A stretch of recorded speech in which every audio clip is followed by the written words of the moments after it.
Bonjour, dans cette petite vidéo, on va parler de Python et de suites arithmétiques. Et dans cet exercice, donc UN est une suite définie par un algorithme écrit en langage Python, comme le montre ici le schéma à droite.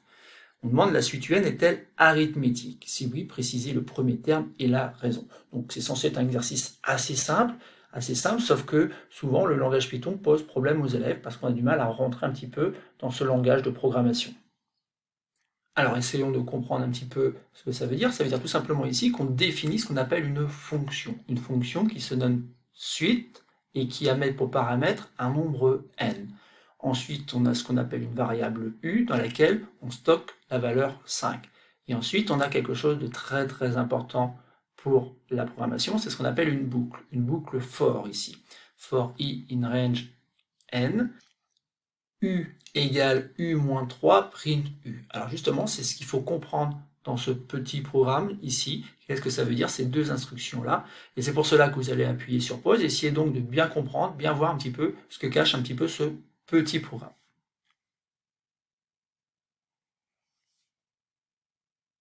Donc on va passer à la correction de cet exercice. Et ici, en fait, ces quelques pas de programmation, il faut bien les comprendre parce que ce sont des pas qu'on va retrouver forcément dans tous les programmes, et sauf qu'on va rajouter des choses un peu plus compliquées après.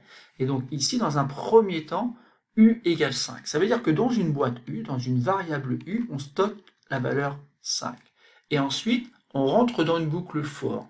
For i in range n, et bien justement, on va tourner un certain nombre de fois dans une boucle. Bon, en fait, on va tourner ici n fois. C'est-à-dire que dans un premier temps, l'utilisateur de ce programme, de cette fonction, il va rentrer une valeur pour n. Donc par exemple, suite, et bien, si je rentre la valeur 4, ça veut dire tout simplement que je vais tourner 4 fois dans la boucle. Donc au départ, u vaut 5, et après je vais tourner donc dans une boucle à 4 reprises.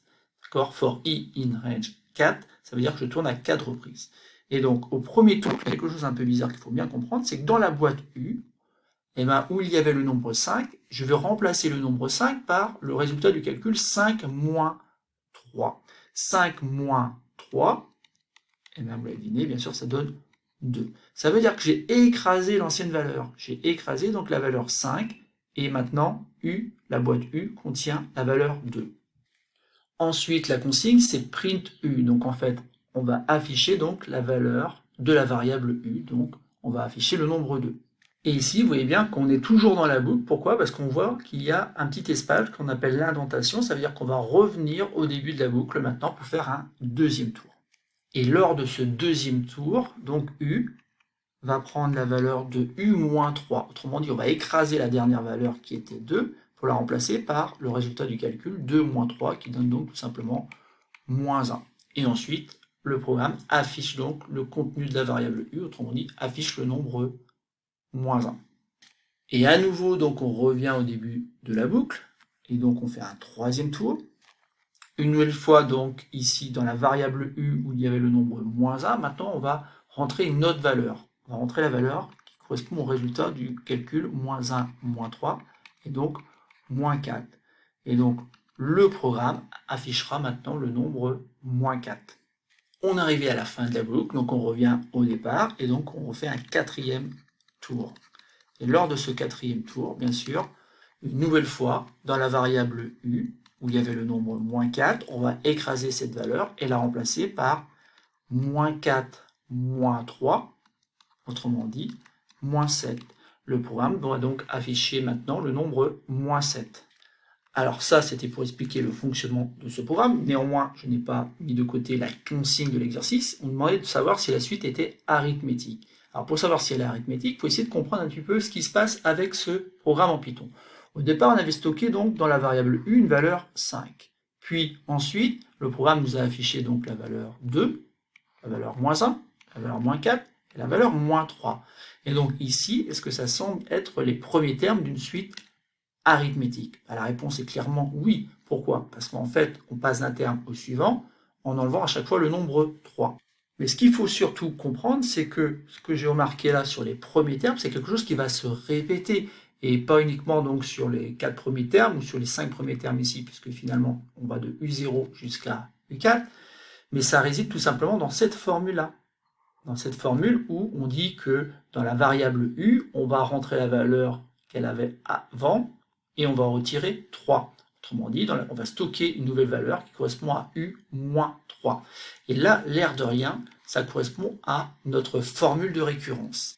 Et cette formule de récurrence est dit tout simplement pour avoir un terme de rang n plus 1, on prend la valeur du terme de rang n et on lui enlève 3.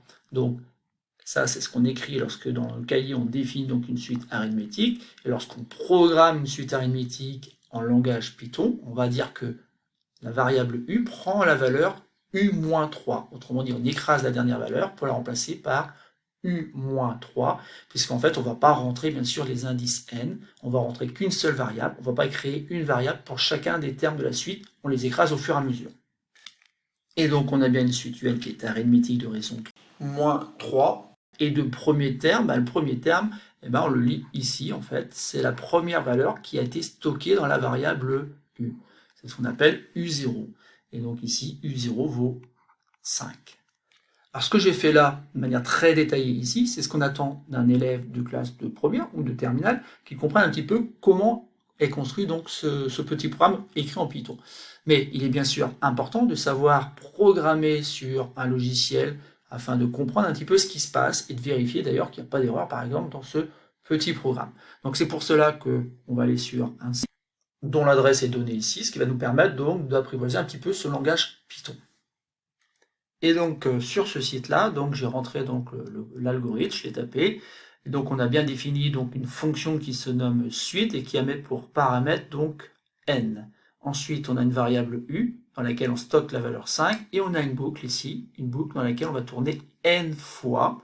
Et les deux instructions, c'est dans la variable u, on va stocker la valeur u-3, autrement dit, on va écraser l'ancienne valeur et on va la remplacer par u-3. Et print u, ça veut dire tout simplement qu'on va afficher la valeur de u.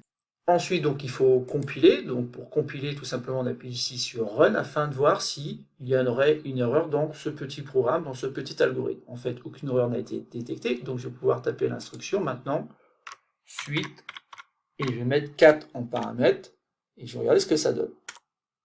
Et quand je regarde ce que ça donne, en fait, ça me donne 2, moins 1, moins 4, moins 7, qui n'est pas sans rappeler, bien sûr, les valeurs qu'on avait obtenues à la main, dans un premier temps, dans cette vidéo.